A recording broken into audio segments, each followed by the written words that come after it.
into this, man, and I'm just getting it. I'm just gonna fall in and roll with you, man. What's the day today? So, 8th? The 8th, right. The 8th of March. Yep. Right. Oh man, Ali Frazier, March 8th, 1971. That was today. All right, here we go. I told you, man. I told you, you a guy, I'm a historian. like Mike Tyson. That's what they call him, right? Right. Now listen, Tyrone Booze, former WBO, cruiserweight champion of the world. Went overseas, won the fight in England. Nobody does that. Now, we used to spar years ago. This guy helped mold me as a fighter.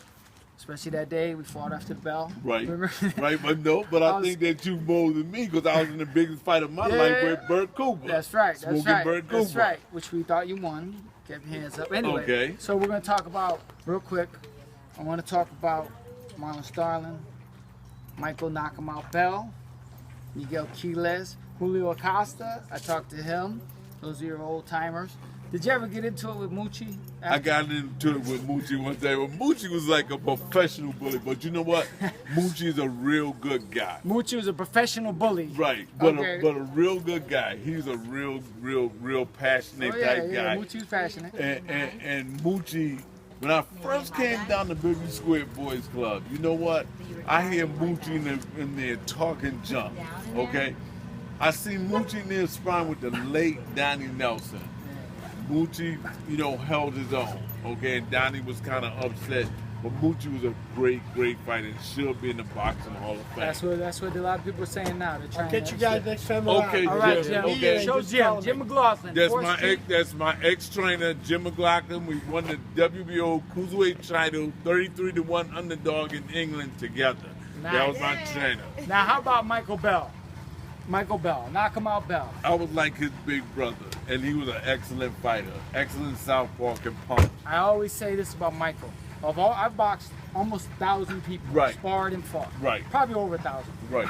Michael had one of the smoothest releases. Like when he let his hands go, it was like like a machine. Right. You hit a button and they go, okay, throw 8 punches. Right. Michael had Right. fluidity. Right. I don't know if that's a word. Fluidity. I If don't- it's a I don't- word, he had it. I don't know, but John, you're right about that. Right. Michael Great. flew flow. He had that flow. Right. Great. Miguel Quiles. Nice boxer. Pretty Miguel, boxer. the first guy, as far as I know, to win the Ohio State Fair in Connecticut.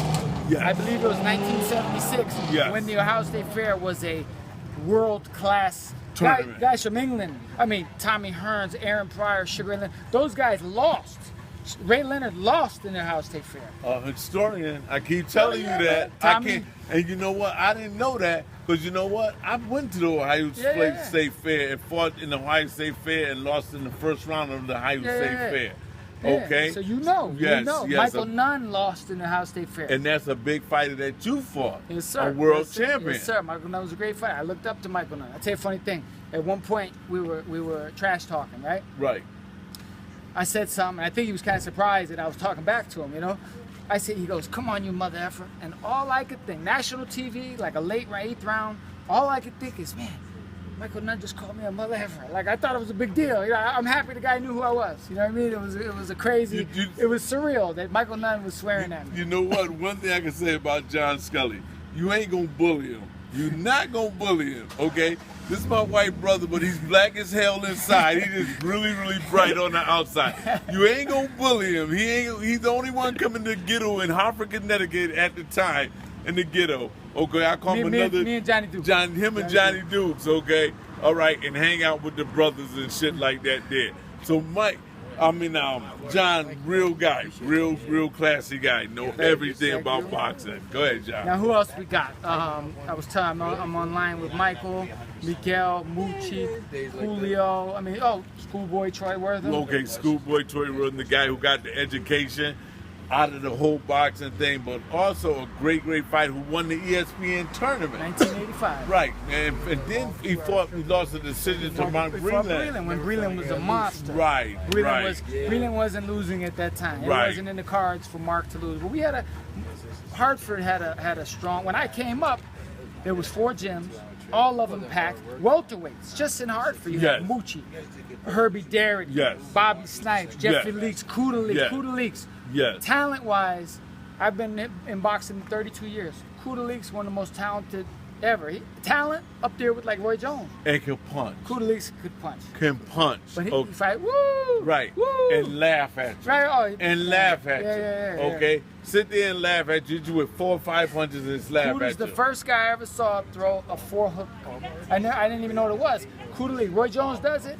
All those guys do it. I saw Kudaleek doing that 30 years ago. I mean, Okay. unbelievable. Kuda fought. I've never seen Kuda with his hands up. Right. He would fight with his Right. lips out. Oh, Right. He was Right. good. He was good. A man. beautiful boxer, serious puncher. Yes, but sir. beat my big ass. Beat me up a whole lot of times in the ring. Yes, sir. And I'm not gonna forget about this guy either. And I heard, and I don't know if you know it, I think his name is is Sim. Brian Sim. Sims. Brian Sims. Brian Sim. Yeah. Brian was a Big good fighter. puncher. Yeah, I sparred Big Brian. puncher. Big, you know it big. Brian, last time, he was a 165 when you knew him.